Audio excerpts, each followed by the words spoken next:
حضور مثال دے کے سمجھاتے تھے، عام آدمی کے ذہن میں بات اتر جاتی تھی، نبی پاک نے مثال دی۔ کنز العمال میں حضرت ابو درداء رضی اللہ تعالیٰ عنہ سے حدیث موجود ہے، حضور علیہ السلام فرمانے لگے بھائی ایک بندے کے 3 بھائی تھے، مثال دیکھنا اور ذرا سمجھانے کا انداز دیکھنا میرے حبیب کا۔ کریم رسول صلی اللہ تعالی علیہ وسلم فرمانے لگے اس کے 3 بھائی تھے، اس کے انتقال کا وقت آ گیا۔ اس نے ایک بھائی سے پوچھا بھائی میں تو دنیا سے جا رہا ہوں، تو میرے ساتھ کیا کرے گا؟ اس نے کہا میں نے تیرے ساتھ کیا کرنا ہے، بس جیسے ہی تو فوت ہو جائے گا تیرا رستہ اور ہے میرا رستہ اور ہے۔ تو نبی پاک علیہ السلام نے صحابہ سے فرمایا اس بھائی کے بارے میں تمہارا کیا خیال ہے؟ کہا حضور یہ تو بالکل سلام کے قابل بھی نہیں، اس سے تو اتنا سا بھی تعلق نہیں رکھنا چاہیے جو فوت ہوتے ہی کہہ رہا ہے کہ تیرا رستہ۔ سمجھ آ رہی ہے میری بات؟ خوش ہو کے بیٹھے اور غور سے سنیں۔ کہا تیرا رستہ اور ہے اور میرا رستہ، تو صحابہ کہنے لگے حضور اس سے سلام دعا بھی نہیں رکھنی چاہیے، کوئی تعلق نہیں، بھاڑ میں جائے یہ بھی کوئی بھائی ہے، کہتا ہے ختم ہوتے رشتے بھی ختم۔ نبی پاک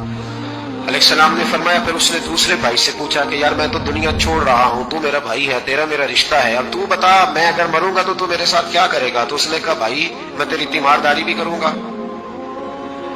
جب تو فوت ہو جائے گا میں تیرے غسل کے ساتھ بھی شریک ہوں گا لوگوں کے، تجھے کفن بھی پہناؤں گا، اپنے کندھوں پہ تجھے سوار کر کے قبر تک لے جاؤں گا، دفن میں بھی شریک ہوں گا، جنازہ بھی پڑھوں گا، تیری قبر میں مٹی بھی ڈالوں گا، لیکن پھر ساری دنیا واپس آئے گی تو میں بھی آ جاؤں گا۔ نبی پاک فرمانے لگے اس بھائی کے بارے میں کیا خیال ہے؟ عرض کی یا رسول اللہ صلی اللہ علیہ وسلم یہ پہلے والے سے تو بہت بہتر ہے، پہلے والے سے تو بہت بہتر ہے، تیمارداری بھی کر رہا ہے، غسل کفن بھی کر رہا ہے، جنازے میں بھی شریک ہو رہا ہے، جنازے کو کندھا بھی دے رہا ہے، دفن میں بھی شریک ہے۔ حضور فرمانے لگے اب اس نے تیسرے سے پوچھا کہ میں اگر دنیا سے جاؤں گا تو میرے ساتھ کیا کرے گا؟ تو اس نے کہا میں جب تیری جان نکلنے کا وقت آئے گا تو تیری آسانی کے لیے تیرے سرانے کھڑا ہو جاؤں گا، اور جب تیری روح پرواز کرے گی تو میں قبر تک بھی تیرے ساتھ جاؤں گا، لوگ دفن کر کے آئیں گے، میں قبر کے اندر بھی جاؤں گا،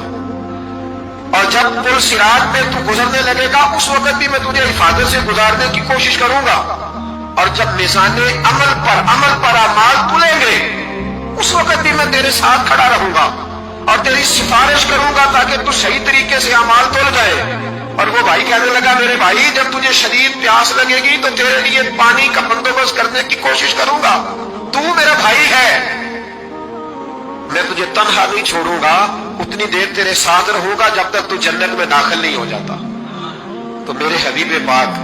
علیہ السلام نے اب صحابہ سے پوچھا، حضور فرمانے لگے اس بھائی کے بارے میں تمہارا کیا خیال ہے؟ تو صحابہ کہنے لگے حضور باقی دونوں کو چھوڑ دینا چاہیے، تعلق کسی کے ساتھ رکھنا چاہیے جو قبر میں بھی جائے، میزان عمل پر بھی جائے، میدان محشر میں بھی ساتھ جائے، پل صراط میں بھی ساتھ جائے، جنت میں داخلے کے وقت بھی ساتھ جائے، اسے لے جانا چاہیے۔ تو حضور نے فرمایا اب سنو میں تمہیں سمجھانا کیا چاہتا ہوں۔ یا رسول اللہ فرمائیے، فرمایا وہ جو پہلا بھائی تھا نا جس نے کہا تھا مرتے ہی تیرا میرا تعلق ختم، وہ تمہارا مال ہے، جب تم دنیا سے چلے جاتے ہو تو فوری طور پر مال سے تمہارا تعلق، اور بھائی ناراض نہ ہونا، بیٹیاں بیٹے بڑا پیار کرتے ہیں، پر اماں مار جاتی ہے تو پہلے بالیاں اتارتے ہیں، ہاں میں نے دیکھا ہے سونے کی بالیاں پہلے اترتی ہیں، بڑا پیار ہے ان کو، رو رہے ہوتے ہیں، پر بیٹے پہلے جیب میں ہاتھ ڈالتے ہیں، شناختی کارڈ سنبھالتے ہیں کہ وہاں بینک میں بھی جانا ہے، وہاں وراثت کا انتقال بھی درج کرانا ہے، بڑا پیار کرتے ہیں، پر پہلے دیکھتے ہیں تیرے بٹوے سے کیا نکلا، تیرا مال اسی وقت وارثوں کے قبضے میں چلا جاتا ہے، سولو یاد رکھ۔ اللہ کے حبیب علیہ السلام فرمانے لگے وہ جو بھائی کہہ رہا تھا نا کہ میں قبر تک تیرے ساتھ جاؤں گا، پھر جیسے دنیا واپس آئے گی میں بھی آؤں گا، فرمایا وہ تیرے رشتہ دار ہے، وہ تیرا بھائی ہے، تیرا بیٹا ہے، تیرا دوست ہے، تیرے تعلق والا ہے، وہ قبر تک جاتا ہے پر قبر میں نہیں جا سکتا۔ تو محبوب فرمانے لگے وہ جو تیسرا تھا نا جو کہتا تھا جنت میں داخل کرا کے آؤں گا، وہ تیرا نیک عمل ہے، وہ تیرا نیک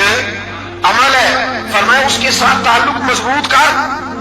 وہ تیرے دکھوں کا ساتھی، تیری پیاس کا ساتھی، تیری پریشانی کا ساتھی، تیرے پل صراط کا ساتھی، تیرا چھوٹا عمل بھی، چھوٹے سے چھوٹا عمل بھی قیامت میں اللہ کی بارگاہ میں تیری سفارش کرے گا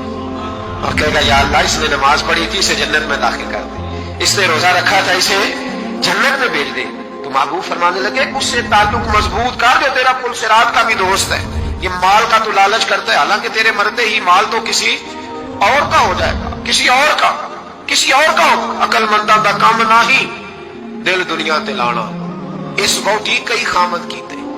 جو کیتا سو کھانا، اس کے تو یہ تو کبھی کسی کی اور کبھی کسی آج اس کی زمین اور کل زمین اس کو کی کئی خامد کیتے جو کیتا سو کھان